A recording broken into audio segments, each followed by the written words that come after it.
یہ اگر time waste انہوں نے اتنا کرا ہے، اگر میرا یہی کہنا ہے کہ اگر وہ یہ ٹائم سائنٹیفک ریسرچ پہ لگاتے، بڑی بڑی انوینشن کر چکے ہوتے ابھی تک، اور ہم بھی آج آگے کی قوموں کے صف بصف کھڑے ہوتے، آج ہم بھی میڈیکل سائنس میں ترقی کر کے کوئی نئی ٹیکے ایجاد کر رہے ہوتے، کینسر کی نئی دوا ایجاد کر رہے ہوتے، یا اسپیس سائنس میں جا کے راکٹ سائنس کو سمجھ رہے ہوتے، سمجھا رہے ہوتے۔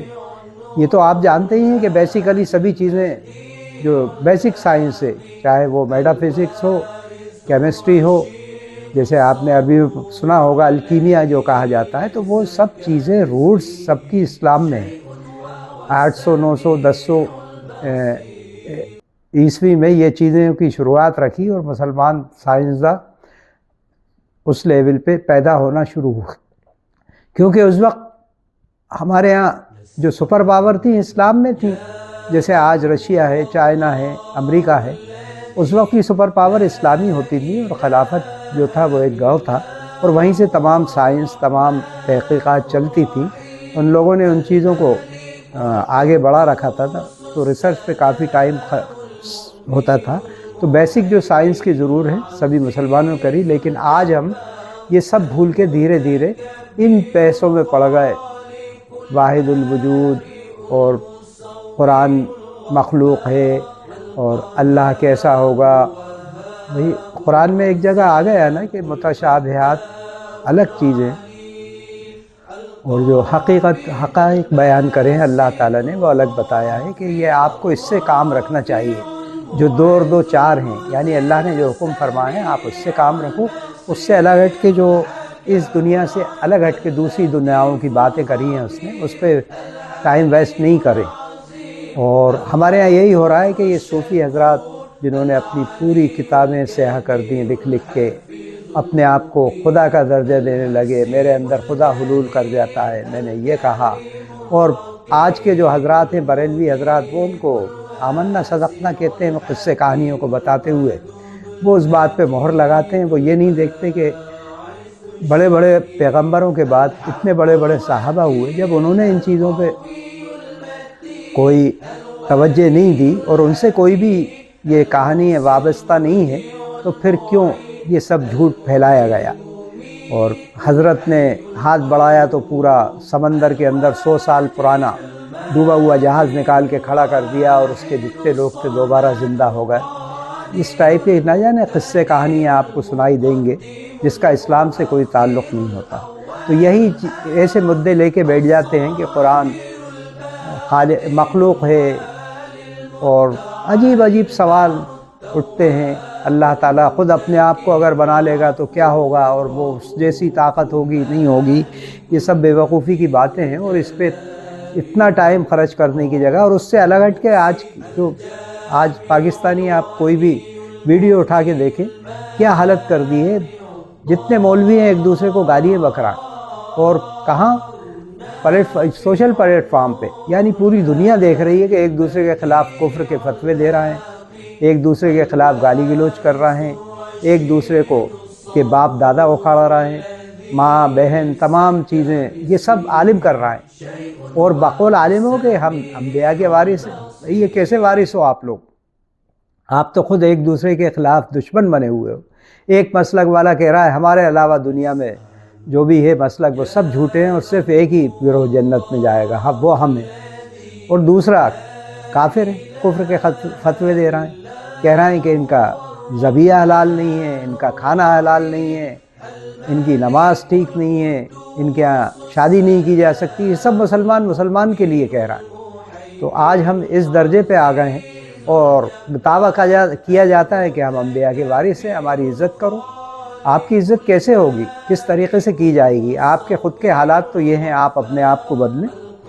اور یہ جو ٹائم آپ ویسٹ کر رہے ہیں، گھنٹوں دنوں آپ اس کے اوپر برباد کر رہے ہیں، بحثوں کے اوپر، جو چیزیں ہو چکی آج آپ پھر نکال رہے ہیں۔ آج سینکڑوں سال پرانی باتیں نکال کے اس کے اوپر بحث کر رہے ہیں۔ حضرت علی حق پہ تھے نہیں تھے، واقعہ کربلا کس طریقے سے ہوا، اس میں کون گناہگار ہے۔ بھئی یہ تو آپ کا کوئی قصور نہیں ہے۔ اور میری سوچ ہے کہ یہ جب ہمارا حساب ہوگا تو ہم سے تھوڑی پوچھا جائے گا یہ کہ آپ کیا یقین کرتے ہو. آپ کو یہ یقین ہے کہ حضرت امام معاویہ صحیح تھے یا حضرت علی صحیح تھے؟ آپ سے یہ سوال تھوڑی کیے جائیں گے. آپ سے تو آپ کے خود کے بارے میں، آپ کا خود کا جو آپ نے یہاں پر دنیا میں زندگی گزاری ہے اس کے بارے میں سوال ہوگا. لیکن یہ مولوی حضرات، تمام عالم حضرات انہی چیزوں میں الجھائے ہوئے ہیں. پورے ویڈیو 1-1 گھنٹے کے 2-2 گھنٹے کے اس چیزوں سے بھرے ہوئے ہیں، اور ایک دوسرے کو نشانہ بنانا، ایک دوسرے کے خلاف تقریریں کرنا، ایک دوسرے کو گمراہ ثابت کرنا، ایک دوسرے کو کافر ثابت کرنا. اور ان کے حالات تو میں بہت اچھی طریقے سے دیکھ چکا ہوں. ایسی جگہ پہ رہا میں کہ کون کیا ہے، کتنے پانی میں، سب چیزیں دیکھی ہوئی ہیں میری. اور یہ پورا طبقہ صرف اور صرف پیسے کا امید ہے. ان کا جتنا یہ نظام جو چل رہا ہے مدرسوں کا، پورے دنیا میں پھیلا رکھا ہے، مسجدوں کا، مدرسوں کا، ان کا ٹارگیٹ صرف یہ ہے کہ ہمارے گھر چلتے رہیں.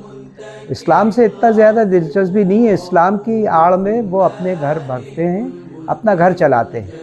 عام آدمی ڈرتا ہے کہ اسلام کے نام پہ ہمیں کوئی آمدنی نہیں ہو، اور اسلام کے نام سے ہم کچھ نہیں کھائیں، قرآن کے اس سے نہیں کھائیں. قرآن ایک آیت پڑھ لیا یا تراویح میں سنا رہے ہیں تو اس کا کوئی معاوضہ نہیں لیں اگر تقوی والے لوگ ہیں. ان لوگوں نے تو بالکل پروفیشن بنا رکھا ہے، اسی چیز کا پورا ایک عمارت کھڑی کر رکھی ہے دنیا بھر میں. اتنا بڑا ڈھانچہ ہے ان کا مدرسوں کا، اور مدرسے سے نکالتے ہیں. اور آپ دیکھ چکے ہیں، دیکھ رہے ہیں سب چیزیں. اس کے خلاف نہ آپ کو بولنے کی ہمت ہے، نہ کوئی بات کرنا چاہتا، اور منڈی جھکا کے نکل جانا چاہتے ہیں کہ اس بحث میں پڑے نہیں. اور جب تک آپ لوگ یہ سب چیزیں دیکھیں کہ نہیں، ہمارے یہاں کی برائیوں کو اجاگر نہیں کریں گے، تب تک ہماری قوم ایسے ہی سوتی رہے گی جو آج سو رہی ہے، اور دوسروں کو گالیاں بکتے رہیں گے. ہماری آج یہ عادت ہو گئی ہے کہ تمام اچھی چیزیں تو غیر قوموں نے لے لی ہیں ہم سے، وہ ان کے اوپر عمل کر رہے ہیں. آج سب سے اچھے ہیومن رائٹس جو اسلام میں سب سے پہلے پیش کیے گئے، حضور صلی اللہ علیہ وسلم نے آخری حج کے اوپر جو خطبہ دیا اس میں تمام چارٹر آف ہیومن رائٹس بتایا گیا. دنیا کا پہلا ہیومن رائٹس کا چارٹر تھا. وہ سب چیزیں آج پریکٹیکل جو ہے اسلامی ملکوں میں نہیں ہو رہی، بلکہ یورپین کنٹریز میں، امریکہ میں، تمام دوسرے ملکوں میں ان چیزوں کو آبزرو کیا جا رہا ہے. انسان کی کیا ویلیو ہے وہ پریکٹیکلی کر کے بتا رہا ہے. انسانی زندگی ان کے ملکوں کے اندر وہ کتنی اہمیت دیتے ہیں یہ آپ دیکھیں وہاں رہنے کے بعد. اور ایک ہم ہیں کہ ہمیں تو اس کی بھی فکر نہیں ہے کہ ہمارے چھوٹے چھوٹے بچے غازہ پٹی کے اوپر کس طریقے سے زندگی گزار رہے ہیں، کیسے کھانا کھا رہے ہیں، کس وقت ان کے اوپر بم پھینک دیے جاتے ہیں. کتنے آج ہزاروں بچے مارے جا چکے ہیں، ہزاروں عورتیں ماری جا چکی ہیں. ہم وہی اپنی عیش پرستی میں پڑے ہوئے ہیں، اور یہی ہمارے مولوی اسی میں الجھائے ہوئے ہیں، انہی بحثوں میں الجھائے ہوئے ہیں. نہ وہ سیریس ہیں نہ ہم سیریس ہیں، کوئی سمجھنے کو تیار نہیں ہے. ان باتوں میں انہیں مزہ آتا ہے. 2-2 گھنٹے 3-3 گھنٹے بحثیں کریں گے، اور آخر میں حاصل وصول کچھ بھی نہیں ہونا ہے. میرا صرف اتنا کہنا ہے کہ یہ آپ جو 2-2 3-3 گھنٹے ویسٹ کر رہے ہیں، کتابیں لکھ رہے ہیں دنیا بھر کی، جو چیزیں ہو چکی ہیں، کام ہو چکا ہے، لائبریریاں بھری ہوئی ہیں، دنیا بھر کی کتابیں سے پر ہیں. ہر مسئلے پہ ہمارے عالموں نے اتنا لکھ ڈالا ہے کہ اب مزید کچھ لکھنے کی ضرورت ہی نہیں ہے. خدا کے لیے اب تو آپ سائنس کی طرف متوجہ ہو جائیں. آج اس دنیا میں جو پرابلم چل رہی ہیں ان کو دیکھنا سیکھیں. وہ بھی انسانوں کی پرابلم ہے، باہر والوں کی نہیں ہے. اور تمام ریسرچ ورک میں آئیں، تمام سائنسز میں آئیں. اسپیس سائنس کہاں جا رہی ہے؟ اوشین سائنس دیکھو آپ، میرین سائنس دیکھیے، سمندر کے ہزاروں فٹ گہرائی میں کام ہو رہا ہے. اس میں مسلمانوں کا کیا رول ہے؟ فضا میں تمام فضا کے اندر سیٹلائٹ موجود ہیں، لیکن اس میں مسلمان کہاں ہیں؟ بڑی بڑی ریسرچ ہو رہی ہیں. ناسا آپ کو پتہ ہی ہے امریکہ کا کتنا بڑا ادارہ ہے، اس نے کہاں پہنچ گیا ہے آج. اور ہمارے یہاں خواب و غفلت میں ہے.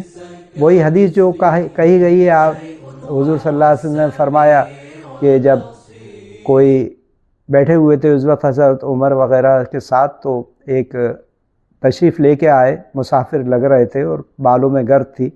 اس شخص نے آ کے حضور صلی اللہ علیہ وسلم سے دین کے بارے میں کچھ سوالات کرے، اور اسی سلسلے میں آخری پوچھا کہ قیامت کے بارے میں آپ کی کیا رائے ہے، تو حضور صلی اللہ علیہ وسلم نے یہ جواب دیا کہ سوال کرنے والا اور جواب دینے والا کا علم قیامت کے لیے برابر ہی ہے، نہ آپ جانتے نہ میں جانتا۔ جب وہ وہاں سے تشریف لے گئے تو حضور صلی اللہ علیہ وسلم نے پوچھا صحابہ سے کہ جانتے ہو یہ کون تھے؟ تو حضرت عمر فاروق رضی اللہ تعالیٰ نے جواب دیا کہ اللہ اور اللہ کا رسول ہی زیادہ جانتا ہے۔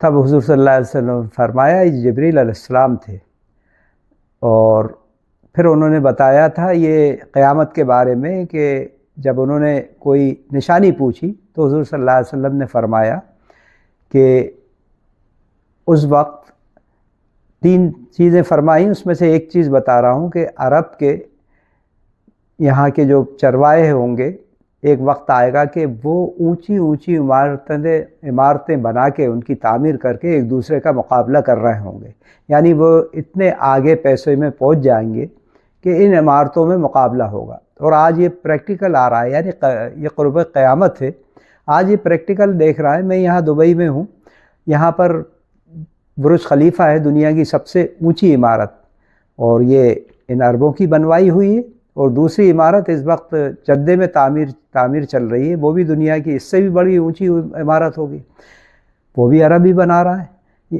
اور عرب کے چرواہے، ان کی جو نسلیں ہیں واللہ عالم جو بھی رہی ہوں، کہیں نہ کہیں جو حضور صلی اللہ علیہ وسلم نے پیشگوئی کی ہے وہ صحیح ثابت ہو رہی ہے۔ اور ہمارے پاس پیسہ ہے، کوئی کمی نہیں ہے مسلم کنٹریز کے اندر پیسے کی، لیکن ویژن اگر وہ صرف اتنا سا چینج لے آئیں اپنے اندر، تمام ریسرچ ورک اسلام کے اوپر، قرآن کے اوپر، سائنس کے اوپر اچھے دنیا کے دماغ اکٹھا کریں اور یہ کام شروع کر دیں تو ہم ہو سکتا ہے بہت آگے پہنچ جائیں۔ وآخر دعوانا الحمدللہ رب العالمین۔